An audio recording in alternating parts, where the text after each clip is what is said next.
ఓం శ్రీ గురుభ్యో నమ. గం గణాధిపతయే నమ. శ్రీ తులసి అష్టయోగ ఛానల్ నుంచి మాట్లాడుతున్నాను. మీరు ఆదరిస్తున్నటువంటి ఆదరణకు ఘన నమస్కారాలు. ఈరోజు మనం చేయబోయేది మన భారతదేశంలో కల టెంపుల్స్ విశిష్టత ఏంటి, ఆ టెంపుల్స్ ఎందుకు నిర్మింపబడ్డాయి, వాటి గొప్పతనం ఏంటి అనే అంశం మీద వస్తున్నాము. అందులో అసలు మనకు పూర్వం వేదంలో ఎలా ఉండేది, జాతకం తీసుకుంటే ఆ జాతకానికి ఏ టెంపుల్కి వెళ్ళి అక్కడ నిద్ర చేసి అక్కడ పూజించుకొని వస్తే మనకు ఆ సమస్య పరిష్కారం అవుతుందని. ప్రస్తుతానికి మనం ఇప్పటికీ చూస్తున్నాం, బ్రాహ్మణ్స్ చాలామంది కాశీలోనే స్థిర నివాసాలు ఏర్పరచుకుంటున్నారు. జీవితాంతరం అక్కడే ఇంకా ఉండేసి అక్కడే కాలం వదిలేయాలి ఆ శివ సాన్నిధ్యంలోనే. మన కల్చర్ అది. ఈ కల్చర్లో ముందు మనకు అసలు ఈ టెంపుల్స్ విధానం ఇవన్నీ ఎవరు ప్రాపర్ గైడ్ లైన్స్ ఇచ్చారు? ఆది శంకరాచార్యుల వారు. ఆది శంకరాచార్యుల వారు ఈయన 4 ప్రధాన గుళ్ళు అక్కడ మఠాలుగా పెట్టాడు. అందులో కర్ణాటకలో ఈ యొక్క శృంగేరి టెంపుల్, శారదాశంకర మందిరం, ఈ మఠము, అలాగే గోవర్ధన మఠము గుజరాత్లో ద్వారకా దాంట్లో, అలాగే పూరి జగన్నాథ్ దగ్గర అక్కడ ఒక మఠము, అలాగే కేదార్నాథ్ దగ్గర ఈ యొక్క ఇక్కడ మనం కృష్ణ యజుర్వేదము, శుక్ల యజుర్వేదం వచ్చి శృంగేరి టెంపుల్ అనుకున్నాము. అలాగే గోవర్ధన మఠం, ఇది వచ్చేసి ఈ మఠం మనకు గోవర్ధన మఠం అనేది ఈ యొక్క గుజరాత్లో వస్తుంది. నెక్స్ట్ వచ్చేసి పూరి దగ్గర పూరి జగన్నాథ్ టెంపుల్ దగ్గర ఇక్కడ కూడా మనకు ఈ ఋగ్వేదానికి సంబంధించినటువంటి మఠాన్ని స్థాపించారు. అధర్వణ వేదం తీసుకున్నట్లయితే ఈ యొక్క కేదార్నాథ్ దగ్గర మనకు ఈ యొక్క మఠాన్ని నిర్మించడం, జ్ఞానానికి సంబంధించినటువంటి మొత్తం అక్కడ అధర్వణ వేదం అంటే ఏంటి, అస్ట్రాలజీ, యోగా, అలాగే పూజలు, పునస్కారాలు, ఆగమశాస్త్రము ఇవన్నీ నేర్పించడం కూడా ఈ యొక్క ఈ జ్ఞానానికి సంబంధించిన ఇన్ఫర్మేషన్ కేదార్నాథ్ దగ్గర జ్యోతిర్మఠలో నిర్మించడం జరిగింది. ఇది ప్రధానమైనటువంటి 4 మఠాలు.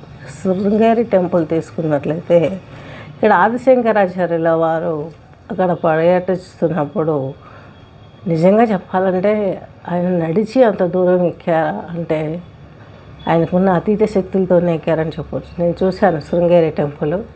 చాలా హైలీ ప్లేస్లో ఉంటుంది, హైట్ ఎక్కువగా ఉంటుంది.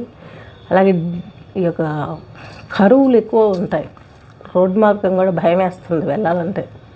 కారులో వెళ్తుంటే మనకు అవన్నీ కళ్ళతో చూసామంటే చాలా భయం వేస్తుంది. హార్ట్ పేషెంట్స్ చాలా జాగ్రత్తగా జర్నీ చేయాలి. అంత హైట్లో, అంత అడవిలో, అంత ఘాట్ రోడ్ సెక్షన్లో ఉంటుంది అమ్మవారి టెంపుల్. ఆయన అతీతమైనటువంటి ఆయన వయోపరిమితి 30 సంవత్సరాలలో ఈ 4 మఠాలు ఈ దేశంలో ఉన్నటువంటి శివుని టెంపుల్స్ కావచ్చు, నెక్స్ట్ అమ్మవారి శక్తిపీఠాలు 108 కావచ్చు, ఇవన్నీ నిర్మించారు. ఈయన ఇక్కడ ఈ మఠంలో విశ్రమిస్తున్నప్పుడు ఒక కప్ప నిద్రిస్తుంటే పాము వచ్చి పడగతో ఎండ తగలకుండా కాపాడుతుంటే ఆయనకు చిన్న డౌట్, ఇది ఎంత పవిత్రమైనటువంటి స్థలం, పాము కప్పని మింగేస్తుంది, కానీ అటువంటి వైరజాతి అయినటువంటి ఈ పాము ఆ కప్పకు ఆశ్రయాన్ని ఇచ్చి నీడనిస్తుంది. అంటే ఇక్కడ అంత శాస్త్రీయమైనటువంటి పరిజ్ఞానంతో ఆయన నిర్మించారు.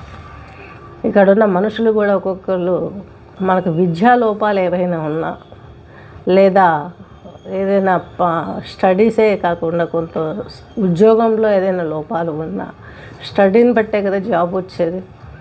ఇవి ఉన్నప్పుడు ఖచ్చితంగా ఈ నత్తి ఇలాంటివి ఉన్నప్పుడు కూడా మనుషులకి అమ్మవారి స్తోత్రాలు పారాయణ చేసటం, అక్కడ అమ్మవారి దగ్గర దర్శనం చేసుకొని నిద్ర చేయటం, ఇవి చేయటం మూలంగా శాంతి జరుగుతుంది. మనకు పూర్వం ఇప్పుడు ప్రతి ఒక్కరికి ఈ యొక్క అంత దూరం వెళ్ళలేరనేసి జపము, హోమాలు చేస్తున్నాం అదే మంత్రంతో, అదే దేవతకి. కానీ ఇప్పటికి కూడా కొందరు ఆచరిస్తుంటారు. టెంపుల్కి వెళ్ళి అక్కడ నిద్ర చేసి వస్తే చాలా మంచిది అనేసి. ఈ శృంగేరి మఠం అంత గొప్ప మఠం. ఇక్కడ ఈ మఠంలో తీసుకున్నట్లయితే మనకు ప్రధానంగా ఇది 75 పాయింట్ ఈస్ట్ 25 ఇది లాంగిట్యూడు, అలాగే నార్త్ 13, అలాగే N 42 డిగ్రీస్. అంటే ఇవి రేఖాంశాలు అక్షాంశాలు చెప్తున్నాను మీకు. ఇది 2205 అడుగుల ఎత్తులో ఉంది. చిన్మంగళూరు జిల్లాలో ఉంటుంది, కర్ణాటకలో. ఈ గుడి తుంగా నది తీరాన గలదు. శృంగేరి అనే పేరు ఋష్యశృంగరి నుంచి కుమారుడైన ఋష్యశృంగుడు మహర్షి ఆశ్రమం ఇది. ఋష్యశృంగుడు దగ్గర ఉన్న శృంగ పర్వతం వల్ల ఈ యొక్క పేరు వచ్చిందని చెబుతూ ఉంటారు రోమపాదుడు. నెక్స్ట్ పాలిస్తున్నటువంటి అంగరాజ్యంలో క్షామం ఏర్పడ్డది. రోమపాదుడు పాలిస్తున్నటువంటి అప్పుడు ఈ క్షామం ఏర్పడినప్పుడు, ఆయన పరిపాలన చేస్తున్నప్పుడు అధర్మం వలన ఈ యొక్క మంత్రులు ఈ యొక్క పరిస్థితి దాపరిచ్చిందని చెప్పేసి ఋష్యశృంగ మహర్షి పాదస్పర్శ చేత ఇక్కడ వర్షం పడుతుందని చెప్తారు. ఆయనను అనేక రకమైనటువంటి ఒక మహర్షి ఆయన మీదకి అందమైన అమ్మాయిలను పంపించి ఎన్నో ఘనమైన పిండి వంటలు, వజ్రాలు, ఆభరణాలు, అందమైన అమ్మాయిలను ఆయన పైన కామప్రేరేపితం చేయించడం, ఇవన్నీ చేసి ఏదో రకంగా ఆయనను ఆ ప్రాంతం నుంచి రప్పించాలని ప్రయత్నం చేశారు ఈ ఋషి. విభాండ మహర్షి ఆశ్రమంలో ఉన్నంత వరకు ఇది సాధ్యం కాదని తలించి ఈయన కుమారుడైన విభాకర్ మహర్షిని వీళ్ళు సంధ్యవార్చుకునే సమయంలో, ఈ మహర్షి సంధ్యవార్చుకునే టైంలో ఆకాశంలో పోతున్నటువంటి ఊర్వశిని చూసి మనసులో చెలించి ఒకేసారి ఈయన స్ఖలనం జరిగింది. ఈయన ఆకాశ మార్గంలో వెళ్తున్నటువంటి ఆ ఊర్వశిని చూసి తప్పించినప్పుడు ఇక్కడ విశుద్ధ చక్రం ఆకాశంతో ఆ చక్రం వైపు పైనుంచి కిందకి దిగే సాధన చేశాడు. అక్కడి నుంచి ఈయనకి చెలించేసరికి స్వాధిష్టాన చక్రంలోకి పడిపోయింది. ఆయన జపము, తపము ఇవన్నీ కూడాను మొత్తం కిందకు పడిపోయాయి.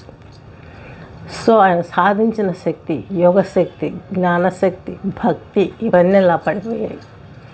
పడిపోగానే ఆయన కొంచెం ఆలోచించి మరలా తపస్సు చేయడం, పరిపాలన చేయాలనుకున్నారు. కానీ స్వాధిష్టాన చక్రం లక్షణం రజోగుణం. ఈ పడిపోగానే నాకు మనసులో రజోగుణం ఎక్కువ అవుతుంది. దీంతో ఈ మహనీయుల స్వేదం కూడా వ్యర్థం కాకూడదు, అలాగే స్ఖలనం కూడా వ్యర్థం కాకూడదు, అక్కడ క్షామం ఏర్పడుతుంది. అందుకని ఆ మహాయోగిని మరలా ఆయన్ను తీసుకొచ్చి భగవంతుడు ఆయన చేపడ్డ వీర్య స్ఖలనం అది ఈ యొక్క జింకచే మింగింపజేశారు. ఆ జింక కొమ్ముల ద్వారా సంతానాన్ని కలుగుతుంది.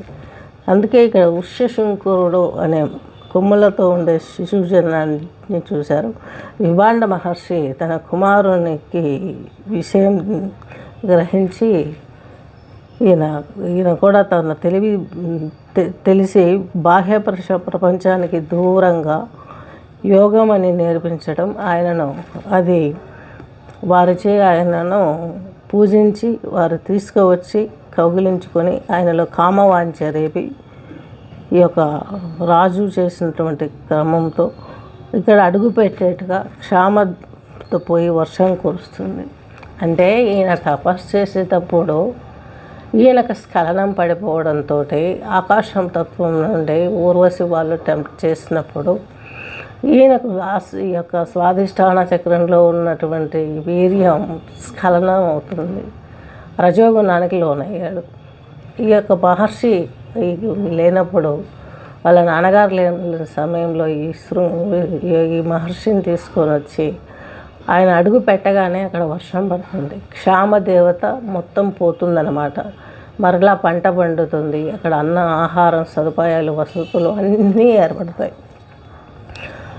అని గ్రహించినప్పటి నుంచి ఇక్కడ ఒక టెంపుల్ను పెట్టాలనేసి మన ఆదిశంకరాచార్యుల వారు ఫస్ట్ చెక్కతో పెట్టారు. చెక్కతో టెంపుల్స్ నిర్మించి అక్కడ అమ్మవారి విగ్రహాన్ని కూడా చెక్కతోనే నిర్మించారు. తర్వాత ఏమవుతుంది, రాను రాను ఇక మనకు విశ్వశృంగ మహర్షి ఇప్పటికీ కలరు అక్కడ. వాల్మీకి రామాయణంలో బాలకాండలో ఋష్యశృంగ చరిత్ర కూడా కలదు. అంతేకాక ఈ యొక్క మిశ్రుడి భార్య అయిన ఉదయభారతి సరస్వతి గాను, అలాగే ఆయన యోగ సాధనలో విశుద్ధ చక్ర ఆనందంలో సిద్ధేశ్వరి అయిన ఈ యొక్క ఈమెను శారదామాత గాను, శారద సరస్వతి అనే అర్థం కల ఈమెని ప్రధాన గుడి చందన విగ్రహంతో పెట్టారు. నెక్స్ట్ వచ్చేసి ప్రసంగం 20వ శతాబ్దంలో ఈ చెక్కతో చేసినటువంటి అమ్మవారి రూపు, అలాగే చెక్కతో చేసినటువంటి గుడి మందిరము, ఇవన్నీ 20వ శతాబ్దంలో రాజులు అక్కడ మంచి టెంపుల్స్ కట్టి అమ్మవారికి శ్రీచక్రాన్ని నిర్మించి అక్కడ అమ్మవారి రూపాన్ని కూడాను బంగారు తో చేసినటువంటి విగ్రహం, గుడిని కూడాను చాలా ప్రతిష్టాత్మకంగా అమ్మవారి టెంపుల్ నిర్మించడం జరిగింది. ఇది ఎందుకు చెప్తున్నానంటే, మనకు అసలు టెంపుల్స్ అంటే ఎందుకు పోవచ్చులే ఏదో ఒక టైంలో అనుకుంటాం. కాదు, మన జాతకంలో ఉన్నటువంటి దశను బట్టి మనకు కావలసినటువంటి సబ్జెక్ట్ ఏదైనా రావాలన్నా, లేదు మన జీవితంలో ఏదేనైనా కోల్పోయినప్పుడు మన జాతకం ప్రకారం ఫలానా టెంపుల్లో నిద్ర చేయండి అని చెప్తారు. అంతం చాలా శక్తివంతమైంది. ఇక్కడ సూర్యకిరణాలు చక్కగా, ఇక్కడ శివాలయం ఉంటుంది అమ్మవారి బ్యాక్ సైడ్. ఈ శివాలయంలో ఆ యొక్క సూర్యకిరణాలు డైరెక్ట్ పడతాయి. అమ్మవారికి ఈ మఠంలో ఉన్న ఈ యొక్క పూజారులకైనా ఇవన్నీ కూడా వీళ్ళకి అన్నీ తెలుసు కాబట్టి వేదాన్ని చదివి ఆ యజుర్వేద చదివి ఈ యజుర్వేద పూజలు, అలాగే సంధ్యావందనం మార్చడం, ఇలాంటివన్నీ కూడా ఇక్కడే చేస్తారు. ఈ యొక్క శంకరాచార్యుల వారు ఈ పీఠాన్ని నిర్మించి ఇక్కడ కొన్ని సంవత్సరాలు కాలం గడిపి తర్వాత ఆయన వేరే పీఠాలను ఇక్కడ కూడా పెట్టడానికి సిద్ధంగా ముందడుగు వేశారు. టోటల్గా ఏది ఏమైనప్పటికీ శృంగేరి టెంపుల్ అన్నది మోస్ట్ పవర్ఫుల్ టెంపుల్, చాలా పవిత్రమైన టెంపుల్. ఈ టెంపుల్ దర్శనం చేసుకోవాలి ఎవరైనా సరే, చేసుకుంటే మనకు చాలా ప్లజెంట్గా, అంటే చాలా ఆనందాన్ని ఇస్తుంది, చాలా పరిపూర్ణమైనటువంటి జ్ఞానాన్ని ఇస్తుంది. ఇక్కడికి వెళ్ళి 3 రోజులు నిద్ర చేసి ఇక్కడ ఆ యొక్క ఇవి యోగము అలాగే ఇలాంటివి కొన్ని సాధనలు చేసుకొని ముద్రలు వేసుకొని కూర్చొని ఇవన్నీ చేసినట్లయితే మనకు పరిపూర్ణమైనటువంటి జ్ఞానం లభిస్తుందని, పరిపూర్ణమైనటువంటి శాంతం లభిస్తుందని శారదామాత అంటారు, సరస్వతి అంటారు, భారతి అంటారు. సరస్వతి నామధేయాలు ఇవన్నీ. తుంగా నది చాలా డెప్త్లో ఉంటుంది, అందుకనే ఒక బ్రిడ్జి వేశారు నడుచుకుంటూ వెళ్ళటానికి. ఆ బ్రిడ్జి తర్వాత అక్కడ ఒక పూలవనం ఉంటుంది. ఆ వనంలో నుంచి అమ్మవారికి పువ్వులు తీసుకొచ్చి పూజకు వాడతారు. ఆ తుంగానది వాటర్తోనే అమ్మకు కావలసినటువంటి సర్వ పూజలు నిర్విఘ్నంగా సాగుతాయి.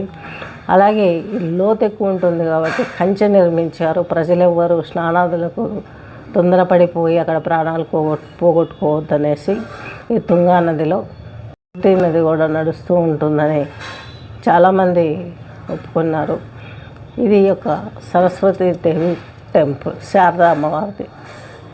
మనకు ఈ టెంపుల్తో పాటు సరస్వతి టెంపుల్ మనకు బాసరలో కలదు. ఈ టెంపుల్స్ అన్నీ కూడా ఎంతో పవిత్రమైనవి. బాసర గురించి చెప్పుకునేటప్పుడు ఇంకో టెంపుల్ గురించి దానికి సంబంధించిన సమాచారం తెలుసుకున్నాము. ఈ మఠాన్ని సందర్శించి ఈ మఠంలో ఉన్న పరిజ్ఞానాన్ని, ప్రశాంతతను అందిపుచ్చుకొని మీ జీవితాన్ని మీరు చాలా ప్రశాంతంగా మార్చుకోగలరని ఆశిస్తూ స్వస్తి.